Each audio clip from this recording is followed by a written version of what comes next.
Hi, I'm Christine Young. I'm the brains behind this new podcast, Theater Reimagined, which was conceived earlier this year.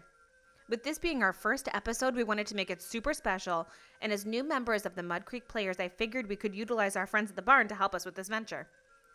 With help from my husband, Aaron, who is the other half of this operation, we decided to do a reproduction of Orson Welles' radio production of H.G. Wells' War of the Worlds. We have multiple Mud Creek player actors who have kindly agreed to help us with this little recreation, and a graduate of Ball State Theater, Ms. Nicole Crabtree, who's agreed to act as our hostess. We are all very excited. Now, Mud Creek Players Organization has been around for a really long time, and there's a lot of history, little of which I know. So what I'm going to do now is I'm going to let you listen to a conversation I had with the current president and historian of Mud Creek Players, Ms. Michelle Moore. Thank you so much, Michelle, for doing this. Thank you. The barn has a pretty extensive history. Can you enlighten us? Tell us a little bit more. Yeah, the barn actually grew from a small neighborhood organization that was a group of ladies that got together during the war, being the Second World War, so pretty old. So in the early and middle 40s, they got together, and they did things like sewed bandages and made blankets for soldiers and things like that.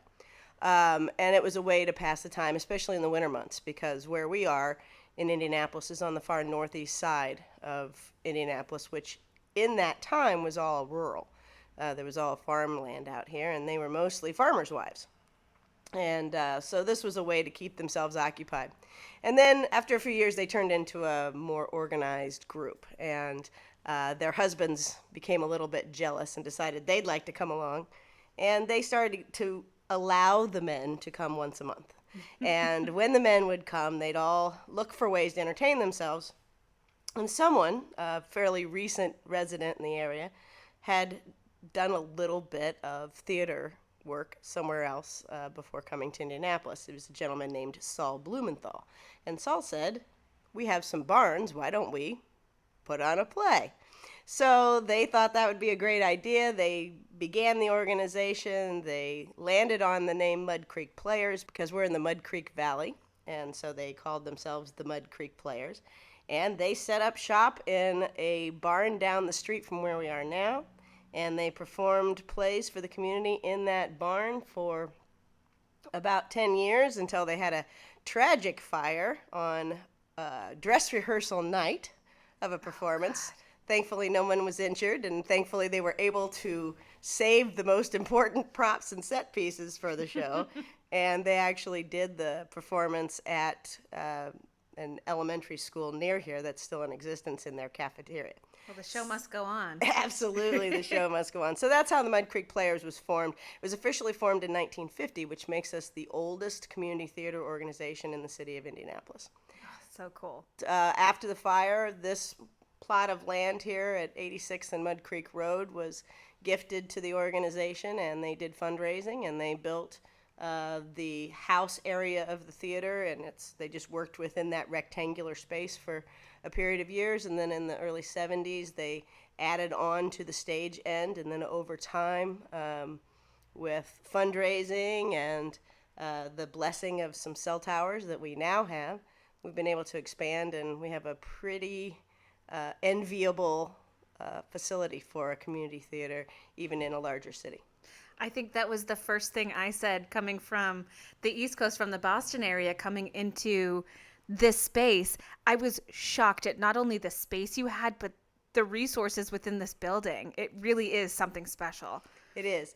And the other thing that sets Mud Creek apart is that it was built, as I said, it was founded as a community organization, and then we have maintained that spirit throughout. We try to be giving to our community in various ways.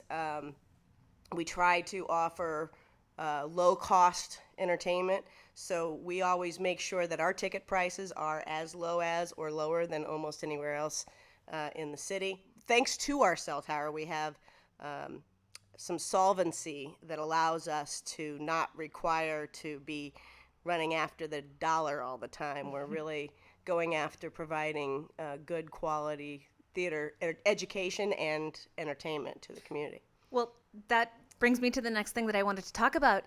My understanding is you guys are a teaching theater, which I think is such a beautiful thing this day and age. Can you tell us a little bit about that? Absolutely. Yes. So we have some kind of cradle to grave philosophy here. So we have summer theater camps. Now we do charge for those, obviously, because we have paid teachers for those. But we have summer day camps. So those start with kids as early as 6 or 7 years old, as soon as they're able to read and memorize a script, all the way up through once kids kind of age out of that program, we have a completely free teen program that's called the ACT. And those kids perform full-length community theater program for 2 whole weekends in the summertime. They do the same kind of rehearsal schedule as any other theater program would expect to have. And we make the kids do all the work. So they build the sets and they direct and produce, and they get the full-on theater experience, and they pay for it with their blood and sweat and tears, and their parents don't pay anything other than signing that waiver, because let's face it, theater can be dangerous. It's a really dangerous sport. And then in our usual adult setting, we do 4 full-length plays per year, and those are produced and directed by our members. And every director, we try to encourage them to have an assistant director who has little to no directing experience, but a desire to direct, because we want to pass the torch. We want our seasoned directors to pass on education and understanding of what our practices are here and how we go about performing theater, what our philosophies are, and we encourage that to then be passed on. So rather than having outside directors come in, we really prefer to have people kind of come up through those ranks and learn about how we do things here, so that then they can pass that on to the next generation. And that's a big part of why we've been around for as long as we have been, because we are it's kind of a great big family. Mud Creek is multi-generational. We now have adult members who have, they have their kids running around, but they're 3rd generation already. So there are a lot of, and then there are new people like you guys coming in all the time, and that's exciting for us as well. And we want to keep growing and expanding and trying new things, and that's kind of what the whole idea of community theater is. Seldom find an adult production where there's not a teenager in the tech booth, or a 10-year-old pulling the curtain, or even just a pack and play back in the dressing room with a toddler taking a nap. It's definitely a very family oriented organization, and we also try to, talking about theater kids, we try to instill in them an adult respect for the theater. So while we allow kids to kind of be everywhere, we expect them to behave while they're here like they are, like we expect adults to behave in theater. So we teach them very early on how to make sure that they're not moving props around, and how to bring props down from upstairs, and how they go back the way that they should go back. And if you get to be 12 years old here and you haven't figured out how to change the toilet paper, then somebody missed somewhere along the line. So we try to make sure that everybody pitches in, and even the little kids learn at an early age how to be a part of this, and not, and then they also learn the craft in that way. It's a beautiful thing. It's teaching the art form while life skills all at the same time. Absolutely. So you're the president right now. I am. How long have you been a part of the organization? I joined the organization in, I believe, 1991, right around there. My first play was, I worked putting on makeup for the lead character in The Nerd, and I actually had ulterior motives. My reason for joining was that I desperately wanted to be in a play called Steel Magnolias, and they knew they were going to be doing it the next season. So my thought was that I would get in there and get to know these people and make them fall in love with me, and then I would be a shoo-in for the role. And everything went perfectly until I didn't get the role. Oh. But I then was so in love with the place that they got me instead of me getting them, however that works. So yeah, I've been here ever since. And my husband, Colin Moore, was the first play I was in was Crimes of the Heart, and I played the character Babe, and there was a young man playing the role of my lawyer, Barnett Lloyd, I think is the character's name, and that was the man that I ended up marrying. So Colin Moore, who was here way before I was, so he is really old and ancient. I think he's been here since the 80s. He joined when he was just out of high school. So how cool. Yeah. I think theater really does bring people together. I met Aaron, who's over there controlling the computer. We met doing A Funny Thing Happened on the way to the forum. So Michelle, before we wrap up, can we talk about 2020? It's been a tough year for theater. How has Mud Creek Players done throughout the year? Yeah, absolutely. It's a tough year for theater, obviously, at every level, from Broadway down to the smallest community theater. And our theater seats 150 people, and that's packed in like sardines. So if you took us down to a smaller capacity, if we went to 50 or 25%, you'd still have people in pretty close proximity. It would be hard to do, any kind of real social distancing. And we don't want to put either our patrons or our actors and crew and volunteers in any kind of danger. So for us, we've made the decision that we're going to go ahead and stay dark at least until the fall of next year. So we're hoping that by maybe late summer, early fall, we'll be able to produce shows again. If there's a dramatic change before then, we're open to the idea of doing something even sooner. We have done one outdoor play this year, which was nice, and we've been entertaining ourselves by doing parking lot movie nights on a big screen and a projector.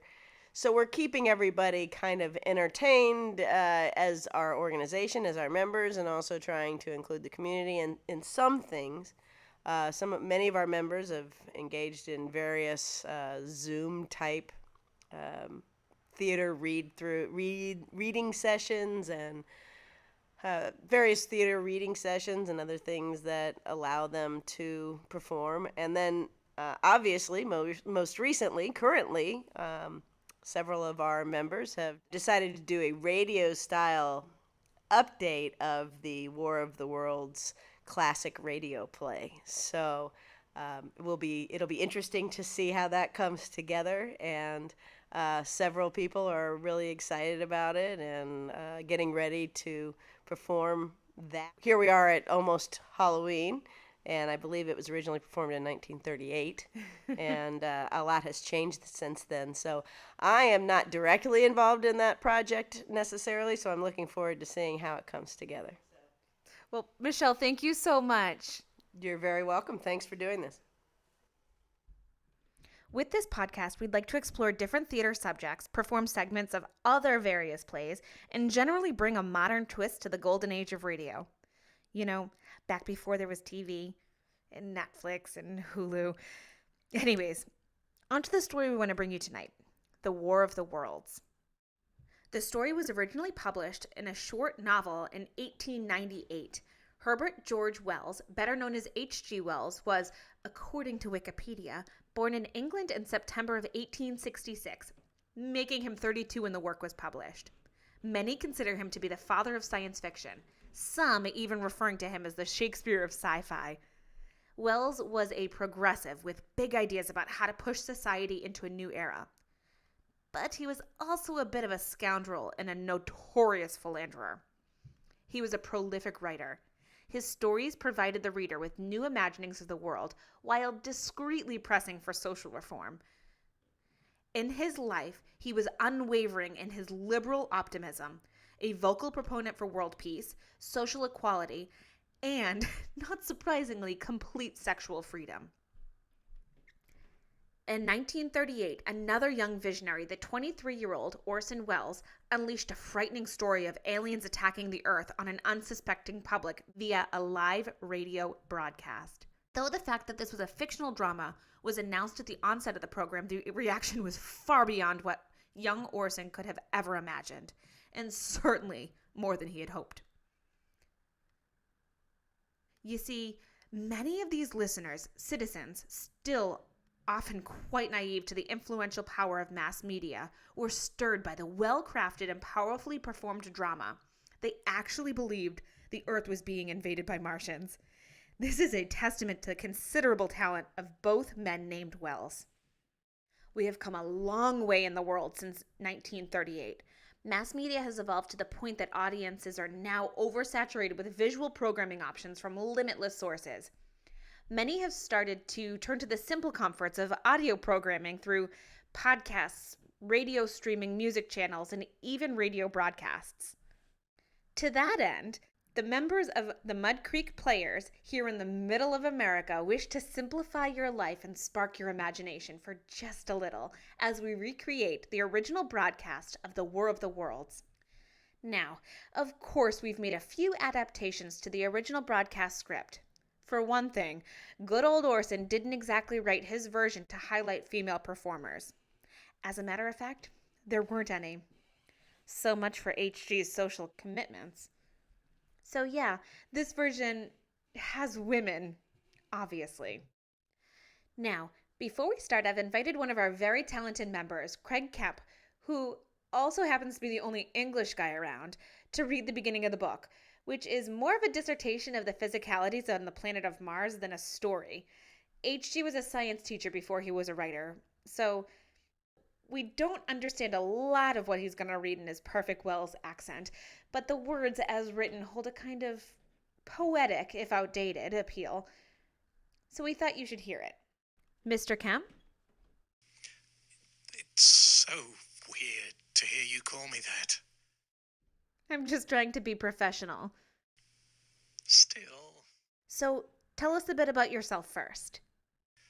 I've been a member of Mud Creek since 2012, and I've been involved in many of the aspects of our productions. I've acted, tech produced, played electric guitar, helped with lights and sound. Pretty much whatever was needed. So what do you do now? Out and about, still doing various shows. So you haven't slowed down at all? Not that anyone would notice. Excellent. Well, okay, so today, Craig, you are going to be reading the introduction of H.G. Wells' book, The War of the World. Any thoughts before doing so? Well, I know we are a theatrical organization, but we're also citizens. I beg everyone to listen carefully to Mr. Wells' words. Over 100 years ago, he brings up global warming, elective genocide, and the extermination of animal species for the sheer convenience of man. After all that time, we seem to have not learned a great deal about the folly of those acts. Heavy.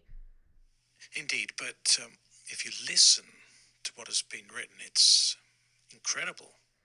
Okay, show us. Or rather, tell us.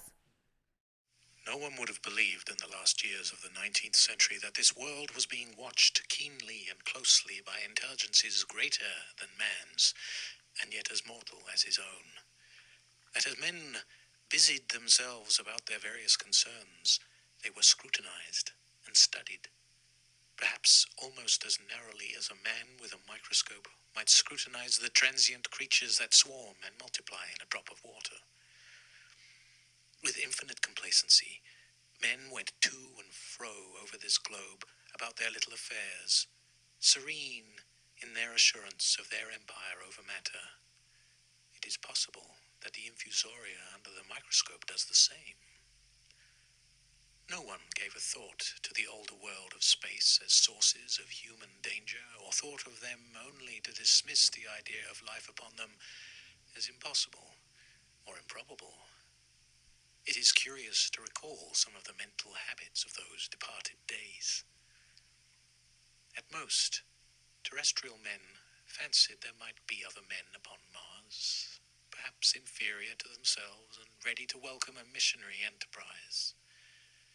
Yet across the gulf of space, minds that are to our minds as ours are to those of the beasts that perish, intellects vast and cool and unsympathetic, regarded this earth with envious eyes, and slowly and surely drew their plans against us. And early in the 20th century came the Great Disillusionment. The planet Mars, I scarcely need to remind the listener, revolves about the Sun at a mean distance of 140 million miles, and the light and heat it receives from the Sun is barely half of that received by this world. It must be, if the nebula hypothesis has any truth, older than our world, and long before this Earth ceased to be molten, life upon its surface must have begun its course. The fact that it is scarcely 1/7 of the volume of the Earth must have accelerated its cooling to the temperature at which life could begin. It has air and water, and all that is necessary for the support of animated existence. Yet so vain is man, and so blinded by his vanity, that no writer up to the very end of the 19th century expressed any idea that intelligent life might have developed there far or indeed at all beyond its earthly level. Nor was it generally understood that since Mars is older than our Earth, with scarcely a quarter of the superficial area and remoter from the Sun, it necessarily follows that it is not only more distant from time's beginning, but nearer its end. The secular cooling that must someday overtake our planet has already gone far indeed with our neighbor. Its physical condition is still largely a mystery, but we know now that even in its equatorial region, the midday temperature barely approaches that of our coldest winter. Its air is much more attenuated than ours. Its oceans have shrunk until they cover but a third of its surface, and as its slow seasons change, huge snowcaps gather and melt about either pole and periodically inundate its temperate zones. That last stage of exhaustion, which to us is still incredibly remote, has become a present-day problem for the inhabitants of Mars. The immediate pressure of necessity has brightened their intellects, enlarged their powers, and hardened their hearts. And looking across space, with instruments and intelligences such as we have scarcely dreamed of, they see, at its nearest distance, only 35 million of miles sunward of them, a morning star of hope, our own warmer planet, green with vegetation and grey with water, with a cloudy atmosphere eloquent of fertility, with glimpses through its drifting cloud wisps of broad stretches of populous country and narrow navy-crowded seas. And we men, the creatures who inhabit this earth, must be to them at least as alien and lowly as are the monkey and lemurs to us. The intellectual side of man already admits that life is an incessant struggle for existence, and it would seem that this too is the belief of the minds upon Mars.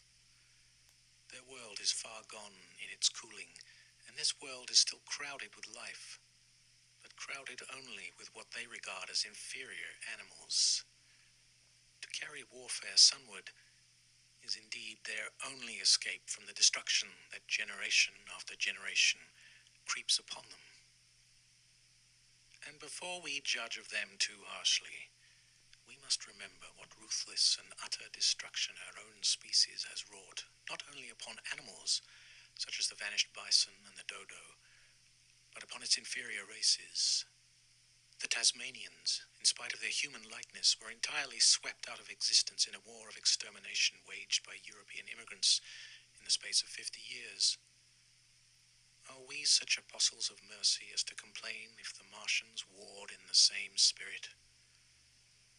The Martians seem to have calculated their descent with amazing subtlety.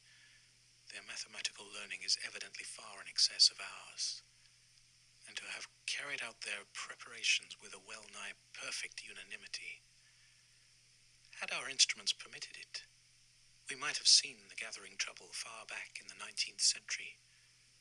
Men like Schiaparelli watched the Red Planet. It is odd, by the by, that for countless centuries Mars has been the start of war, but failed to interpret the fluctuating appearances of the markings they mapped so well. All that time, the Martians must have been getting ready. During the opposition of 1894, a great light was seen on the illuminated part of the disk, first at the Lick Observatory, then by Perrotin of Nice, and then by other observers. English readers heard of it first in the issue of Nature dated August 2nd. I'm inclined to think that this blaze may have been their casting of the huge gun in the vast pit sunk into their planet from which their shots were fired at us. Peculiar markings, as yet unexplained, were seen near the site of that outbreak during the two oppositions. The storm burst upon us 6 years ago now. As Mars approached opposition, Lavelle of Java set the wires of the astronomical exchange palpitating with the amazing intelligence of a huge outbreak of incandescent gas upon the planet.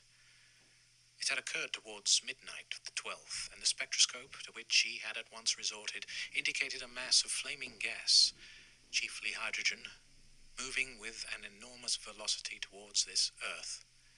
This jet of fire had become invisible about 12:15. He compared it to a colossal puff of flame suddenly and violently squirted out of the planet, as flaming gases rushed out of a gun. A singularly appropriate phrase it proved. Yet the next day there was nothing of this in the papers, except a little note in the Daily Telegraph, and the world went in ignorance of one of the gravest dangers that ever threatened the human race. I might not have heard of the eruption at all had I not met Ogilvy, the well-known astronomer at Ottershaw. He was immensely excited at the news, and in the excess of his feelings invited me up to take a turn with him that night in a scrutiny of the Red Planet. Cool. Long, but cool. Was there such a person? Who? The observatory scientist. Ogilvy? I looked into it, and truthfully, there doesn't seem to be an astronomer working at that observatory with that name.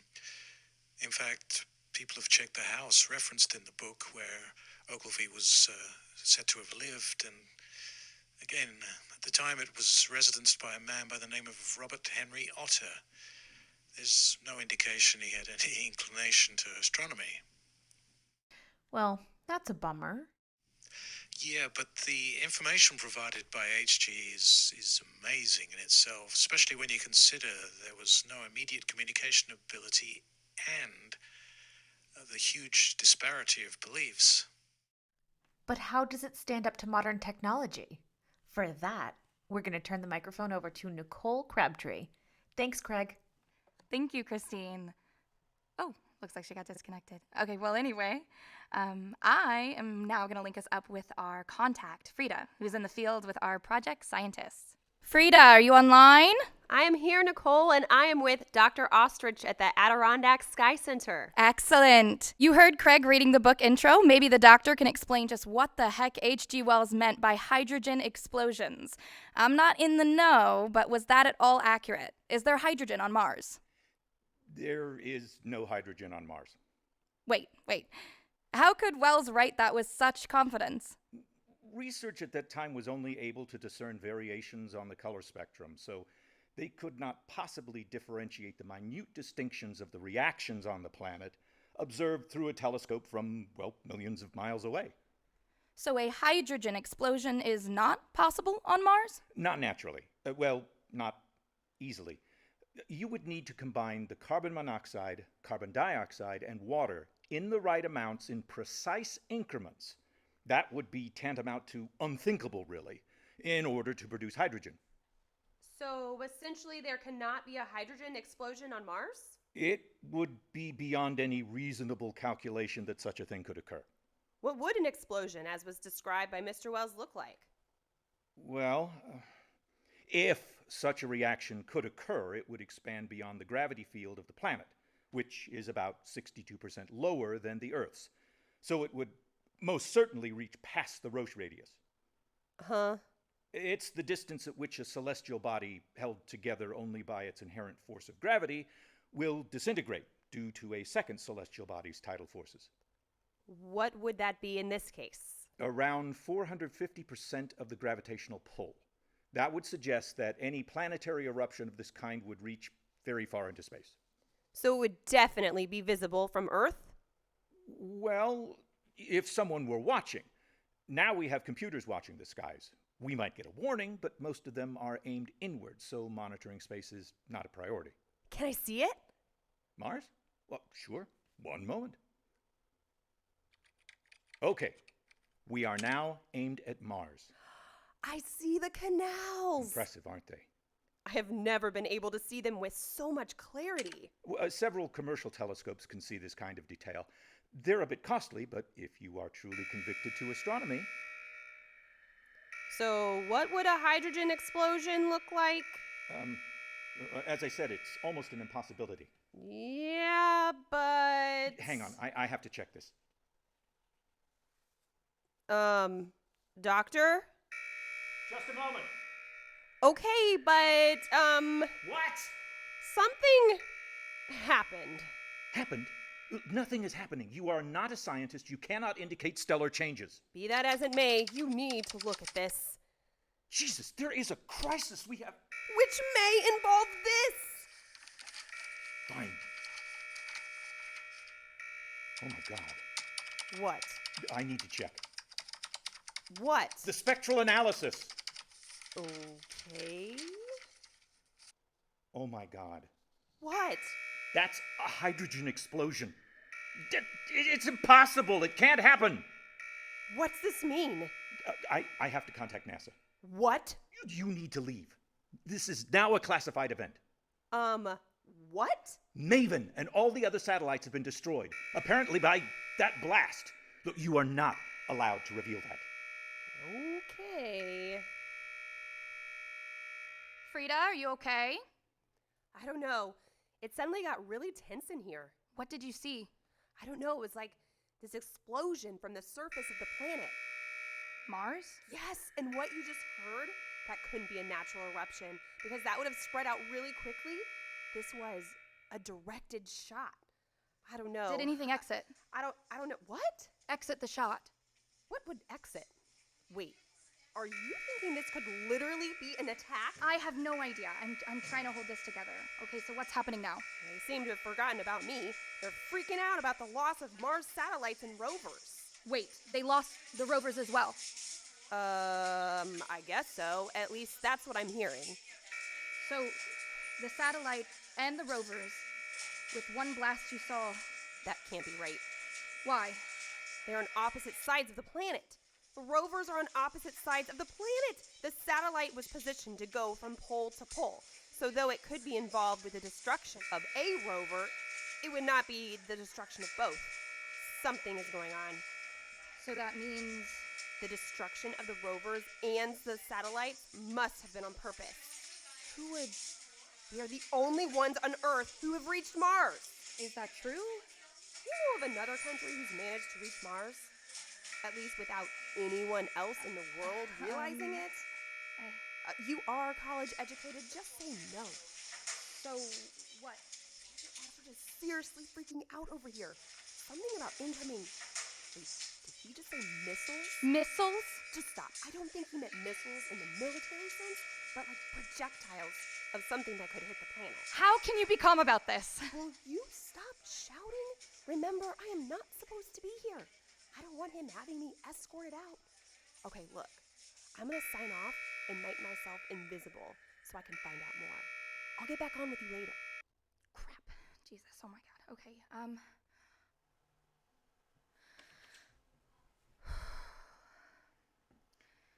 Ladies and gentlemen, I am very sorry to delay this production.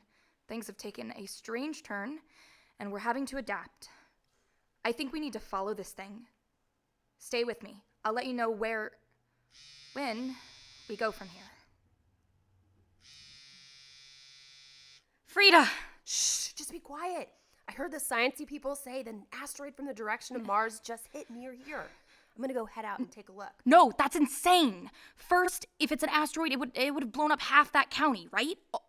Also, it would be untouchable, and wouldn't there be like 100 MIBs guarding it? You seriously need to start reading more, and not fiction. Jesus, you're talking about explosions that cannot happen, and missiles, and where the fuck are you going? I told you. I'm going to where they said one of the missiles. Sorry, meteors landed. I gotta go see what's going on. I don't like it. Are you kidding me? This is the best. I am loving this. I want this to happen. Let me go do this. Frida? God. I don't know what to do now. What the fuck is that?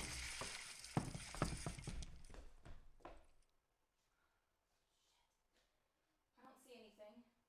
At least nothing nearby. Maybe a car crash or something, hopefully.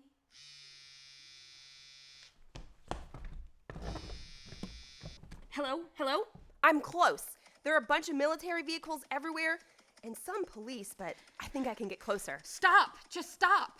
Something just landed next to me. Please just stop. Why? This is what we both wanted in college. No! I said I wanted to solve decades-old murders and reclaim missing children. Well, I want excitement and drama. Please don't. Okay, I'm here. Where?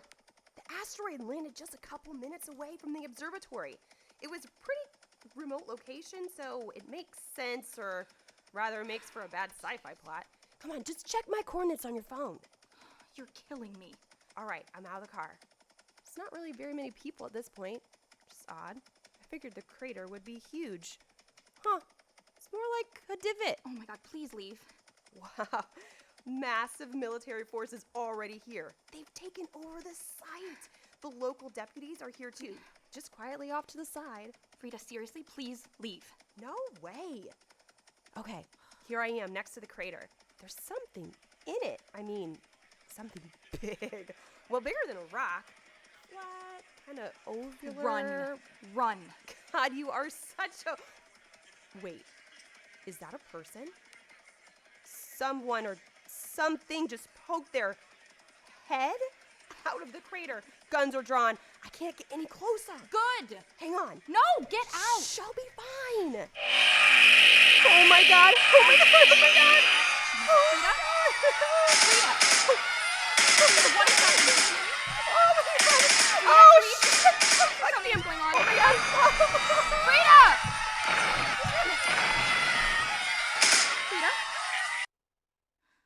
Frida? No. God, I'm sorry. Please don't be dead. Oh my god, I need you. Crap. Okay. I'm still alive. I'm so sorry. This is not what we planned.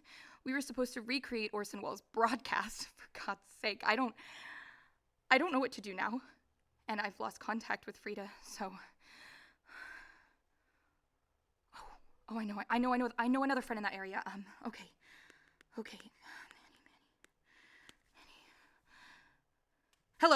Manny. Hello, Manny. Yeah, Nicole, what's up? Are you at the mountain cabin? Yeah, I just got here. Did you hear a loud explosion close to you? Yeah, I was not too far away. I was actually just about to turn on the shortwave radio to see if anyone was talking about it. No time. Frida is gone. I don't know where she is exactly, but she's somewhere out there near you. She went to the site of that explosion, which I told her not to do, but you know her. And she went, and now shit's happened, and she's somewhere in the middle of it, and I don't know if she is alive or not. And I don't even... Whoa. What is going on? She ran towards the explosion? God, what the hell happened? Where is she now? Oh, crap. Let's see. Her location puts her at, still at the site. Well, send me her location. No, I don't know what happened to her. I'm not sending you out there. Never mind. I've got her on Find a Friend. Yeah, that's only about 15 miles away. No. Let me hop in the truck and see if I can find her. No, listen to me. I really don't want you to go, but thank you. Hey, she's important to me. Shit. Crap. Well, I'm sorry, guys. This has not gone as planned, and lots of things have happened, which I really don't know what they are, and I'm still trying to find my friend. Please help me. If you're in the area and you find a red Mustang with a bitch license plate, please call me at 317-849-0652. I need to find her. Please help me. Manny? No, it's Christine. What's going on over there? Things just kind of imploded. No kidding. Well, our power is out over here and we're literally in the dark about everything. What happened? It seems someone ran into a power pole. Almost every house here is out. I was checking on you as I was listening to the pandemonium over there. I wanted to know if you needed someone to come get you. No good. Hang on. What's no good? Car won't start. Absolutely dead. I checked with a couple of the neighbors and they said the same thing. How does hitting the power poles kill the cars? Hey, when did the power go out? Pretty soon after the collision. We could hear it fairly clearly, so it's probably close. Collision? Yeah, a big boom. Surprised you didn't hear it from there. I think I did. And you're sure it was someone hitting a power pole? Positive. We can hear the sirens now heading over there. Oh, this phone is on its last power as well. I need to save what I can since I can't power up. Are you going to be okay over there? I'm really worried about my friends. I understand. Look, don't feel like you have to keep going. Hello? Hello? Crap. Manny? I'm here at the site, but I can't tell what's going on. I've had to park about a mile away from her. Manny? There are military vehicles blocking the road. I'm gonna have to hoof it in. No. Do not get any closer. I'm only a mile away. Seriously, the woods are thick here. I'll disappear into the trees if anything happens. I'll be fine. No, that's what she said. That's what she said. Sorry, that's bad ending to a lot of horrible jokes I've told. Don't you dare. Oh, I'm gonna hurt him. There will be payback. Frida? Manny? Nicole! Judes? Nicole, what the hell is going on? I'm watching the local news and they're talking about some kind of attack. Are you okay? I know, something happened near an observatory and my friend Frida went over there to see. Now she's missing and another friend drove out to find her. The reporters here don't know anything. In fact, it looks like the whole area is blocked off out here and a lot of other news outlets are coming on with the same stuff. Wait, Judes, are you home from school? Are you watching your local news? Yes, that's what I said. You live in Washington State. That's the opposite side of the country where Frida and Manny are. Oh my God, there's more than one. One? One what? Nicole, tell me what's going on. Please don't be another one. One what, for God's sake? Nicole, what is happening? Oh, thank the Lord. Thank you. Jesus, nothing seems to be happening. Will you please tell me something?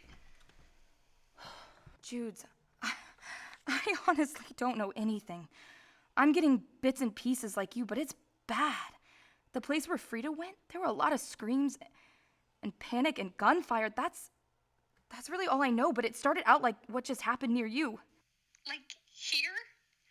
That's how it started there? The guy on TV is saying it's some kind of meteor crash or something. It looks like there's a bunch of guys in uniform showing up and corning off the scene. Yes! Then Frida said she saw a face come up off the hole the crater made. But then it disappeared. She was trying to get a better look, and then this weird, horrible noise started, and that's when the screaming began. Wait a minute. How far away is it from you? Across town? Good. Frida said whatever it was stuck in a big hole in the ground. I don't think it's going anywhere, but just stay put. Nicole, I'm freaking out. Well, tune into my live feed. I'm still on, and you can hear me freaking out with you. Okay. Ladies and gentlemen, I'm still live, and I'll stay on the air for as long as it's still safe here. I'll let you know anything I find out. Well, I guess you'll hear it along with me. Just keep a watch out for each other. Whatever happens where you are, don't venture too far from each other. You are not making the ones left behind feel better. None of this is making me feel better. Oh my God, it's from Manny. Hey, made it pretty far in. Everyone else is drawing back. I hid while they passed. Still don't want to make any noise right now. No sign of Frida. Phone is here, though. Looks like I'm right on top of it.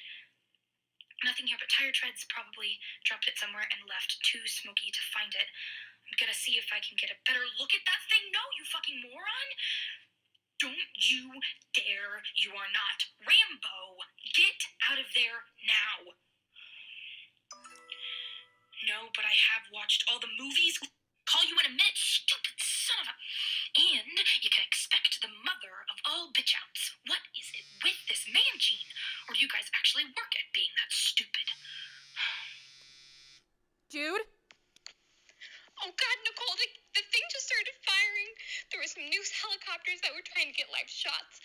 The sheriff called into Channel 12 and told them to get out of there, but they kept coming back.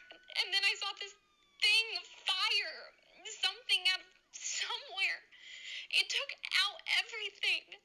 They cut the feed, but I don't see how anyone could have lived through that. It's all got dark.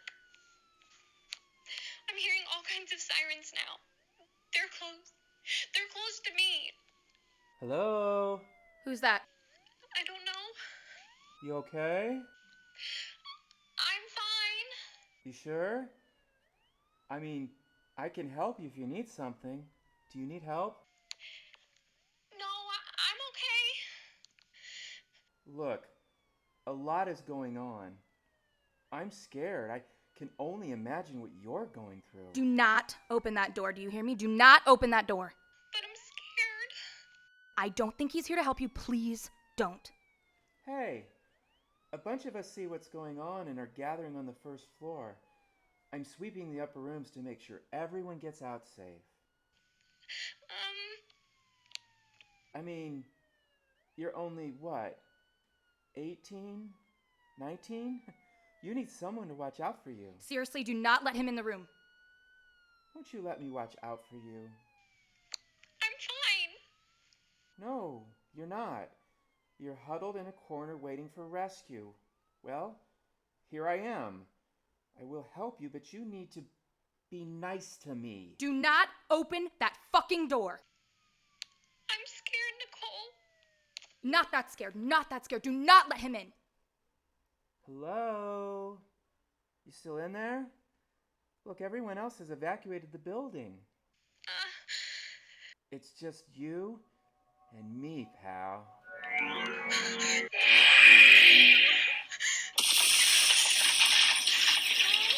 Jude? Jude? What happened? Jude? Something just got through my building. Like in half. Half of it's gone. I don't know, like a beam of light. Okay. Oh, this is Manny. I have to answer. What? It's important. More important than me? Don't do that to me. Find a safe place. I'll call you back. Nikki, don't leave. I won't, but I have to take this. I will call you right... Manny? Manny! You big, dumb, stupid! Okay. I get it. Yell at me later. I can see the crater from here. How can you be that close? That place should be crawling with guys with guns. I told you, they all pulled back already. In quite a bit of a hurry, too. In a hurry? No barricades or warnings or tanks or anything there. No, nothing that I can see, but I'm not risking turning on my phone light. Why would they... Possibly... Ah, shit. What? Shit, I think they cleared the area to make an airstrike. Shit, I gotta get out of here. Run! Turn on your fucking phone light and run! I can hear them already. I can hear jets in the distance. Just shut up and keep running. Ah, shit, they fired. I can see it coming. This is gonna suck. Manny? Manny! Oh, God. Okay, let it be there. Oh, my God, it is. Okay, his phone is still there and operating. Manny? What the? Oh, please, no, please. It was another one. Damn it! I really want it to be a car wreck. Oh, God, now what? Okay, think. I do what I told you to do, and don't do what Frida and Manny did after I told them not to do it. Oh, my God.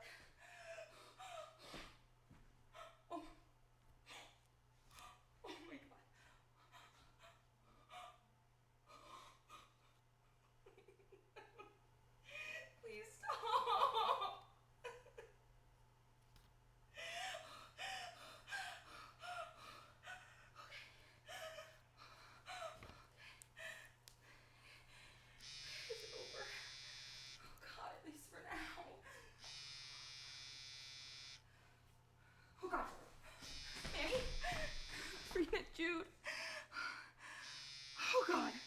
Mom, are you okay? What's going on? Why are you calling? Hello to you, too. I'm sorry, Mom, but there's just been a lot going on here. So I heard. Some wild house party over there? Shooting off fireworks, playing loud music, and turning on ridiculously bright lights. Joni called and said it's been going on like gangbusters just down the road for at least half an hour. I don't want you getting caught up in that sort of nonsense. Wait, she saw it? No, more like seeing it going on. Their power is out, so they don't have anything else to do right now. No, Mom, that isn't what's going on at all. There's real trouble here. You need to listen to me. Trouble? Have you called the police? Yes, Mom, I'm sure the police have been called, but they can't handle this. Well, then you need to get out of there. I can't right now, Mom. There really isn't a safe way to go. Right now, I'm as safe as I'm going to be for a while. Are you home? I need you to get Dad and Gran and get to the basement. I'm coming to get you. Are you still at the theater? No, don't do that. You coming here will only put you in danger. Where are you? Are you at home? No, we're out at your Aunt Katie's, remember? You said you were too busy with your little project to come to Saturday dinner? Yes, perfect. Stay there. You guys can't come back into town tonight. What are you talking about? We both have work tomorrow. Mom, I can pretty much guarantee no one is going to work tomorrow. What is going on? Mom, I have to help a friend. I know you hate it, but I need you to turn on the news. Please. You won't get the whole story. I don't think anyone knows that yet, but you'll see why you have to stay there. It sounds like you were involved in something you shouldn't be. Mom, news, now! God, I wish I had a television. Wait, I'm in the theater. We have that huge TV. Thing's still going. Okay, good. Now, thank God they finally let Michelle get this thing. Plug this in here, and the digital antenna is already attached. Remote and on. 사람들이 뛰어다닙니다. 순 동물처럼 행동하고 있습니다. 너무 느리면 미루면서 시리를 떠나가고 있습니다. Les gens courent dans les rues, ils sont les uns sur les autres. Les gens les plus lents sont poussés par la horde sauvage qui cherche à Describe what's happening here is madness. People are panicked, don't know where to go, what to do. Where is safe? México se ha ido. No queda nadie de pie. Los luces lograron golpear todos los edificios desde el centro. Viajó varios kilómetros en todas las direcciones, recordando todo lo que había.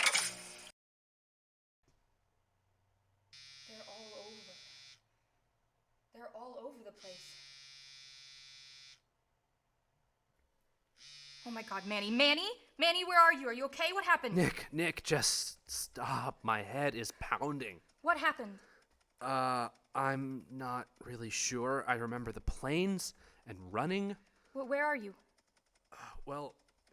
I can't really move much at the moment, but from my view straight up, I'm still in the woods. What about the thing?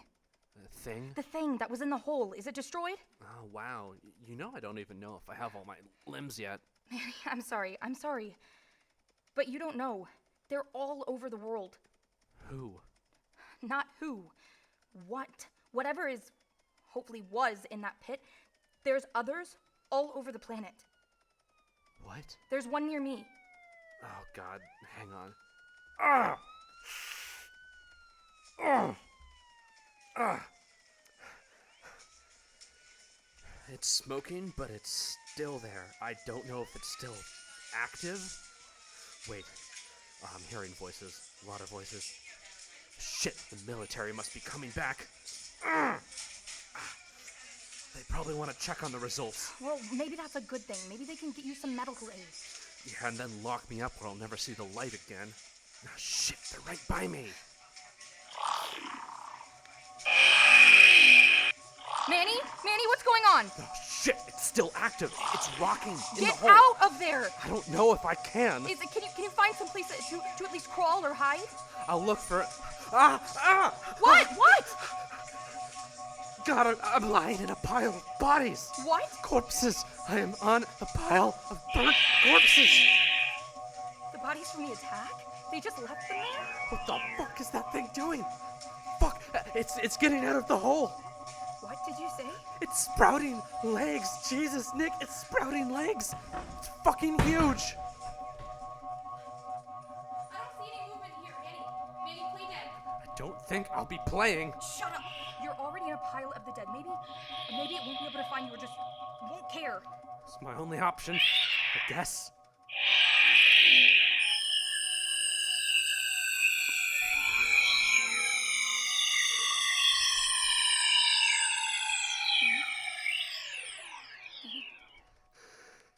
I'm here. What happened? It walked away. What? It left. It's mobile. God. It's firing again. Is there anyone there who can help you? I can only see corpses. I'm gonna call for help, okay? What about Frida? There's no word still. Okay, I'm gonna see if I can get you some help, okay? They put an emergency text line on the screen. Hang on, I'm sending them your location, okay? Someone will come. Thank you. Okay, all right, I'll stay on the line till they get there, okay? No. My phone's almost dead anyway. Please don't use that word. Oh, don't do that to me. Sorry. It's good, really. I think I'm okay. You go do your thing. I think I might pass out again. All right, okay, but turn off your phone so you can call me when you get help. Manny? Manny? Crap. Damn. Shit, I have to call Jude's.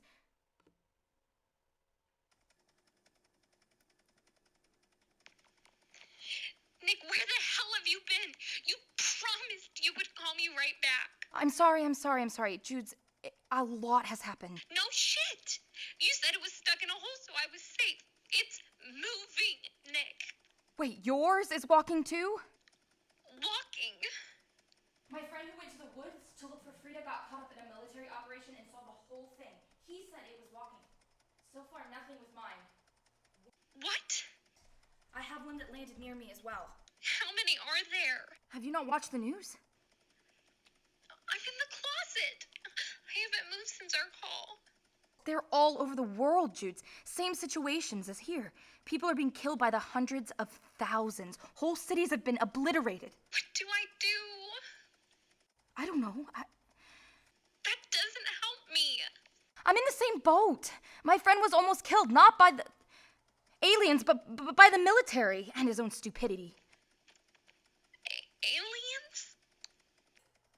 I came up with a word. Look, I cannot hold your hand. I cannot view your situation. You're gonna have to grow some balls and take care of yourself. I'm scared. Who isn't? This is not about you. This is about survival, global survival. So pick your ass up off the floor and figure out how you can get somewhere safe. I have to go. Bitch!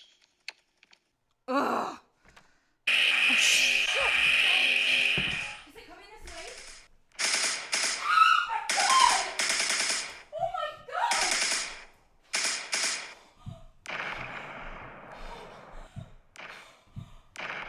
What the fuck is going on?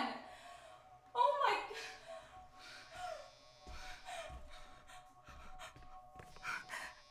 Hello? Nicole! Frida? Yes, I'm fine. I'm so sorry. I should have called you earlier, but I lost my phone. I know. Manny traced it to follow you. He went to the site.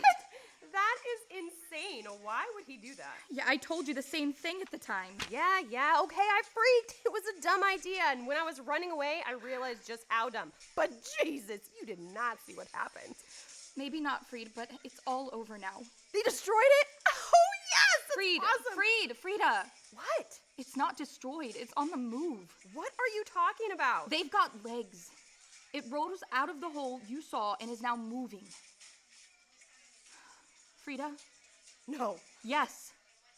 Both Manny and my friend Jude have witnessed it. No.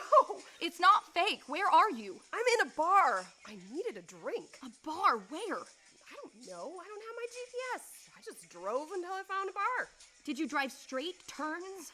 I don't fucking know. Goodness. Manny went to find you, you know? Yeah, he tracked your coordinates and ended up close to where you landed. I begged him to turn back, but he was gonna figure out what happened. He couldn't find your phone, but just like you, he made the stupid decision to work his way to the original site. The last time I talked to him, he was lying on a heap of corpses after surviving a military strike against the thing in the hole, which failed, by the way. And when he was able to let me know it had, I don't know, grown legs and moved away, if you are anywhere near that site, you are in danger. Whew, I need another drink. What? If you lost your phone, how are you calling? There was some guy passed out cold at a table with his phone in his hand. Old school, BlackBerry. I didn't know anybody had these things. Whatever. You need to get out of there. Hang on. I'm hearing something. Can somebody turn the music off? No, what the hell are you talking about?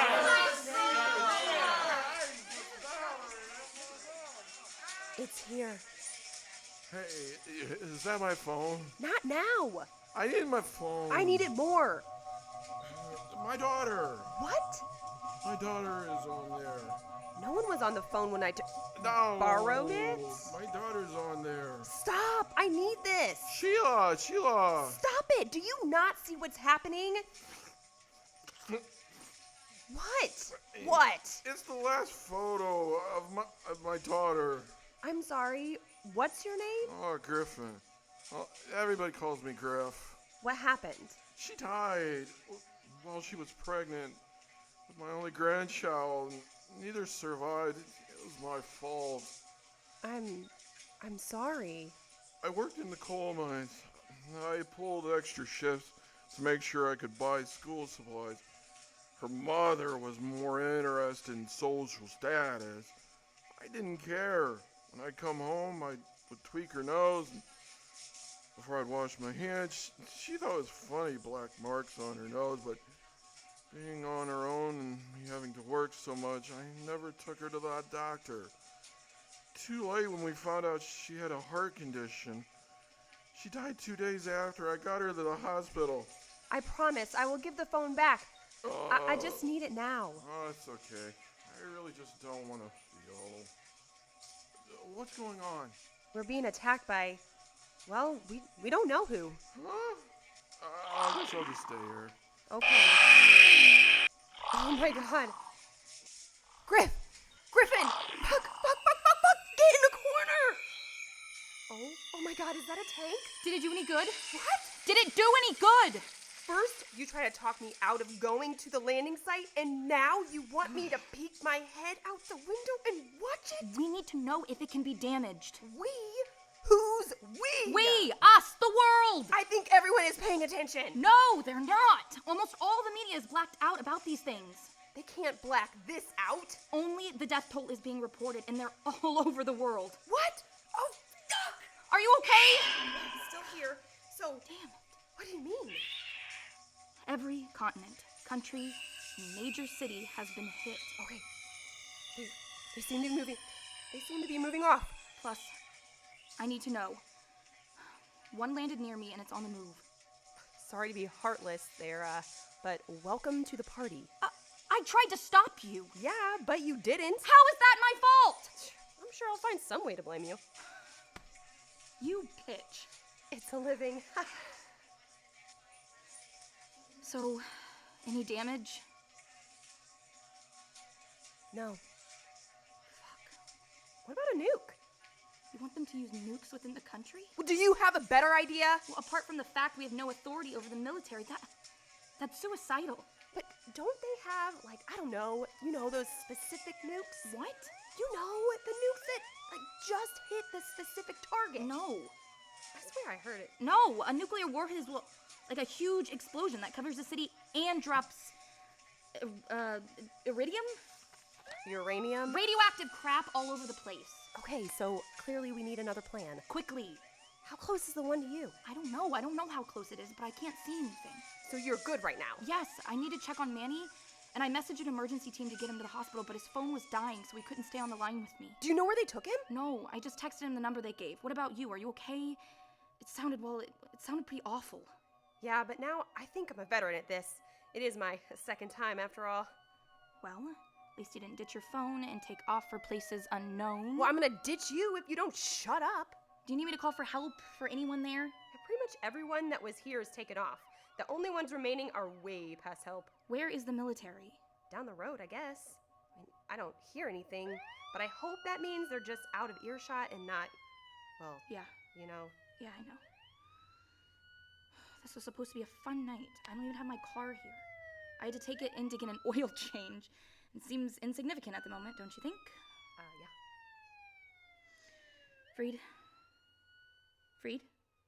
Frida! Shit, what's happened now? Oh, crap. Open up. Hello? I said open the door. I'm sorry, but this is a membership-only facility. Not today, it isn't. I'm sorry, but if you won't leave, I will call the police. Get it open. I'm calling the cops. Yeah, I'm thinking they're a little occupied right now. Hurry up. Yes, ma'am. Okay. Ready. Ready? Ready. Ready. Ready. I advise you to stand back. Oh! What the hell did you do? Knock really hard. You and you, get on that cell tower. You and you, check out that connections in here. Rest of you, with me. What gives you the right? National emergency. Who the fuck are you? I am a fucking lieutenant commander. That's who the fuck I am. Really? With which side? Right now, the world's. Wait, are you talking about the invasion? Invasion? I don't remember saying anything about an invasion. Yeah, well, I've been monitoring this whole shitstorm from the beginning. I have 2 friends in the field who've done some investigation, and so far, the world is getting its ass handed to itself. Ah, I see. Nice little setup you have here. Hobby radio? We're doing a theater podcast. Well, that was the plan. Cute. However, now your cast is over. You can't just blast your way in here and suddenly take over. Yes, I can. Do you have any idea what's going on out there? Well, believe it or not, yes. I told you I have friends in the field. Ma'am? Report. The box is in place and attached. Good. Starting here then. Get everything ready for shortwave reflective communication. What? I don't have time for you. You're in my theater. I think I deserve an explanation. I thought you said it was a membership. It is. But right now, it's mine. You have a television. Yeah, so? Turn it on. Why? You want to know what's going on? Turn on the television. Fine.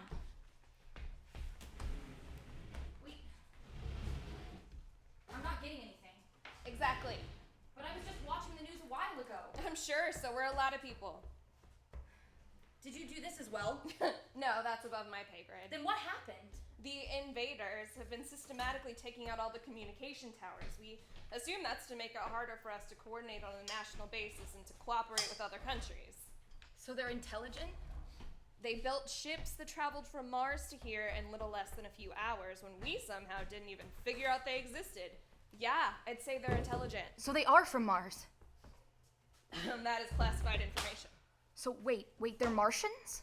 There has never been any proof of developed life on Mars. It's more possible they're from elsewhere and utilized Mars as a jumping point, but we honestly don't know.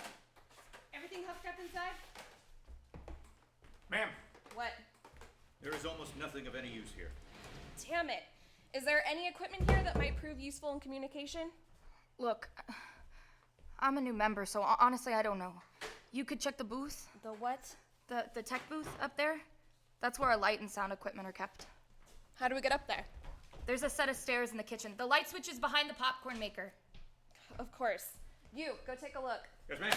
Well, Leisure's popcorn. What's up there? Soundboard, light board, amplifiers, microphones, there's cords. Cords? Yeah. 4th-inch RCA minis, cords. Hey, can we use any of those cords? Yes, ma'am. I'm grabbing what we need. Thank you. It's my world, too. Yeah, it is. Get it together! We need this up and running yesterday! Ma'am, What? since I seem to be superfluous here, can I go home? No, I'm afraid not. What? Why? Look, this is a clandestine operation. We're gonna try to contact our other units as well as the friendly militaries of other countries, but we cannot take a chance the invaders will detect our lowjacking. How am I gonna affect that? Don't know, not gonna take a chance. Well, if you're so worried about them detecting what you're doing, what happens if they do? Then you can go home.